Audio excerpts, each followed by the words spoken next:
चोरीच्या प्रकरणातील आरोपींच्या नातेवाईकांचा पोलीस ठाण्यासमोर बेकायदेशीर जमाव, 7 जणांवर गुन्हा दाखल.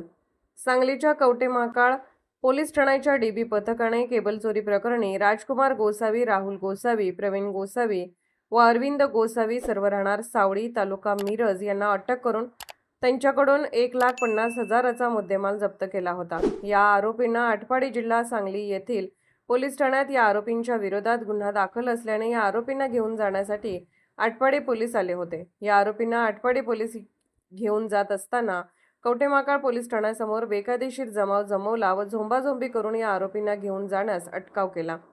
त्यामुळे सदर आरोपीचे नातेवाईक तानाजी अण्णाप्पा गोसावी, यशवंत मारुती गोसावी, सरस्वती प्रवीण गोसावी, ललिता श्याम गोसावी, श्याम नाना गोसावी, उमेश अण्णाप्पा गोसावी, हरुबाई गोसावी सर्व राहणार ज्ञानगिरी वसाहत सावळी, तालुका मिरज, जिल्हा सांगली यांच्या विरोधात कवठेमहांकाळ पोलिसात गुन्हा दाखल करण्यात आला आहे.